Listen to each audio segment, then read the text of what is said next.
आज हम बात करेंगे एक ऐसे पन्ने की जिसने ब्रिटिश साम्राज्य को भारत में नींव रखने का मौका दिया। आज हम बात करेंगे प्लासी के युद्ध की। प्लासी का युद्ध बंगाल के नवाब सिराजुद्दौला और ईस्ट इंडिया कंपनी के संघर्ष का परिणाम था। इस युद्ध के अत्यंत महत्वपूर्ण तथा स्थायी परिणाम निकले। 1757 ईस्वी में हुआ प्लासी का युद्ध ऐसा था जिसने भारत में अंग्रेजों की सत्ता की पूर्णतः स्थापना कर दी। बंगाल की तत्कालीन स्थिति और अंग्रेज स्वार्थ ने ईस्ट इंडिया कंपनी को बंगाल की राजनीति में हस्तक्षेप करने का अवसर प्रदान किया। अलीवर्दी खां, जो पहले बिहार का नायब निजाम था, ने औरंगजेब की मृत्यु के बाद आई राजनीतिक उठापटक का भरपूर लाभ उठाया। उसने अपनी शक्ति बहुत बढ़ा ली। वह एक महत्वाकांक्षी व्यक्ति था। उसने बंगाल के तत्कालीन नवाब सरफराज खां को युद्ध में हराकर मार डाला और स्वयं नवाब बन गया। 9 अप्रैल को अलीवर्दी खां की मृत्यु हो गई। अलीवर्दी खां की अपनी कोई संतान नहीं थी, इसलिए उसकी मृत्यु के बाद अगला नवाब कौन होगा, इसके लिए कुछ लोगों में उत्तराधिकार के लिए षड्यंत्र शुरू हो गए। पर अलीवर्दी ने अपने जीवन काल में ही अपनी सबसे छोटी बेटी के पुत्र सिराजुद्दौला को उत्तराधिकारी मनोनीत कर दिया था। अंततः वही हुआ।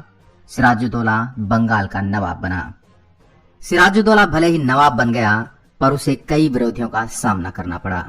उसकी सबसे बड़ी विरोधी और प्रतिद्वंदी उसके परिवार से ही थी, और वह थी उसकी मौसी। उसकी मौसी का नाम घसीटी बेगम था।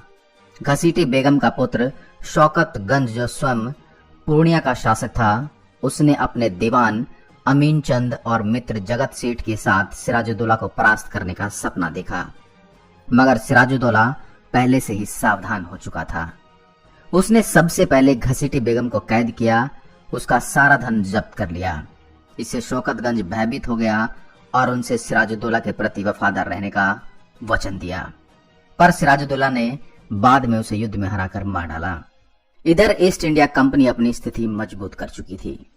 दक्षिण में फ्रांसीसियों को हराकर अंग्रेजों के हौसले बुलंद थे, मगर वे बंगाल में भी अपना प्रभुत्व जमाना चाहते थे। पर अलीवर्दी ने पहले से ही सिराजुद्दौला को सलाह दे दी थी कि किसी भी हालत में अंग्रेजों का दखल बंगाल में नहीं होना चाहिए। इसलिए सिराजुद्दौला भी अंग्रेजों को लेकर शंकित था। सिराजुद्दौला ने अंग्रेजों को फोर्ट विलियम किले को नष्ट करने का आदेश दिया, जिसको अंग्रेजों ने ठुकरा दिया।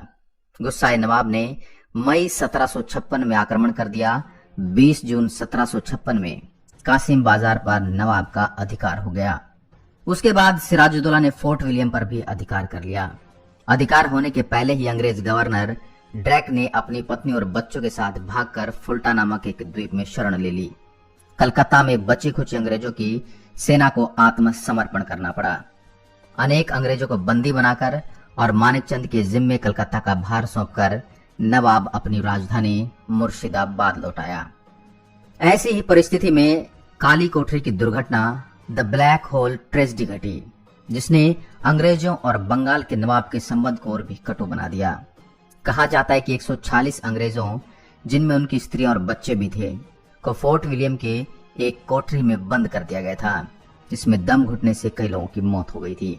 जब इस घटना की खबर मद्रास पहुंची तो अंग्रेज बहुत गुस्से में आ गए और उन्होंने सिराजुद्दौला से बदला लेने की ठान ली। शीघ्र ही मद्रास से क्लाइव और वाटसन थल सेना लेकर कलकत्ता की ओर बढ़े और नवाब के अधिकारियों को रिश्वत देकर अपने पक्ष में कर लिया। परिणाम स्वरूप मानेकचंद ने बिना किसी प्रतिरोध के कलकत्ता अंग्रेजों को सौंप दिया। बाद में अंग्रेजों ने हुगली पर भी अधिकार कर लिया। ऐसी स्थिति में बाध्य होकर नवाब को अंग्रेजों से समझौता करना पड़ा।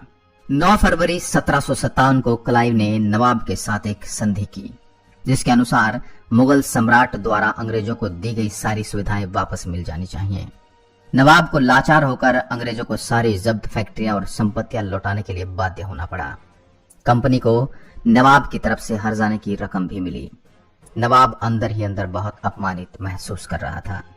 अंग्रेज इस संधि से भी संतुष्ट नहीं हुए। वे सिराजुद्दौला को गद्दी से हटाकर किसी वफादार नवाब को बिठाना चाहते थे, जो उनके कहे अनुसार काम करे और उनके काम में रोड़ा न डाले। क्लाइव ने नवाब के खिलाफ षड्यंत्र करना शुरू कर दिया। उसने मीर जाफर से गुप्त संधि की और उसे नवाब बनाने का लोभ दे दिया। इसके बदले में मीर जाफर ने अंग्रेजों को कासिम बाजार, ढाका और कलकत्ता की किलेबंदी करने, 1 करोड़ रुपए देने और उसकी सेना का व्यय सहन करने का आश्वासन दे दिया। इस षड्यंत्र में जगत सेठ, राय दुर्लभ और अमीचंद भी अंग्रेजों से जुड़ गए। अब क्लाइव ने नवाब पर अलीनगर की संधि भंग करने का आरोप लगाया। इस समय नवाब की स्थिति अत्यंत दयनीय थी। दरबारी षड्यंत्र और अहमद शाह अब्दाली के आक्रमण से उत्पन्न खतरे की स्थिति ने उसे और भी भयभीत कर दिया। उसने मीर जाफर को अपनी तरफ करने की कोशिश भी की, पर वह असफल रहा। नवाब की कमजोरी को भांपकर क्लाइव ने सेना के साथ प्रस्थान किया। नवाब भी राजधानी छोड़कर आगे बढ़ा। 23 जून 1757 को प्लासी के मैदान में दोनों सेनाओं की मुठभेड़ हुई। यह युद्ध नाम मात्र का युद्ध था। नवाब की सेना के एक बड़े भाग ने युद्ध में हिस्सा नहीं लिया। आंतरिक कमजोरी के बावजूद सिराजुद्दौला की सेना, जिसका नेतृत्व मीर मदन और मोहनलाल कर रहे थे, अंग्रेजों की सेना का डटकर सामना करने लगी। परंतु मीर जाफर के विश्वासघात के कारण सिराजुद्दौला को हारना पड़ा। वह जान बचाकर भागा, परंतु मीर जाफर के पुत्र मीरन ने उसे पकड़कर मार डाला। प्लासी के युद्ध के परिणाम अत्यंत ही व्यापक और स्थायी निकले। इसका प्रभाव कंपनी, बंगाल और भारतीय इतिहास पर पड़ा। मीर जाफर को क्लाइव ने बंगाल का नवाब घोषित कर दिया। उसने कंपनी और क्लाइव को बेशुमार धन दिया और संधि के अनुसार अंग्रेजों को भी कई सुविधाएं मिली। बंगाल की गद्दी पर अब एक ऐसा नवाब आ गया जो अंग्रेजों के हाथों की कठपुतली मात्र था। प्लासी के युद्ध ने बंगाल की राजनीति पर अंग्रेजों का नियंत्रण कायम कर दिया। अंग्रेज अब व्यापारी से राज शक्ति के स्रोत बन गए थे। इसका नैतिक परिणाम भारतीय पर बहुत ही बुरा पड़ा। एक व्यापारी कंपनी ने भारत आकर यहां से सबसे अमीर प्रांत के सूबेदार को अपमानित करके गद्दी से हटा दिया और मुगल सम्राट तमाशा देखते रह गए। आर्थिक दृष्टिकोण से भी अंग्रेजों ने बंगाल का शोषण करना आरंभ कर दिया था।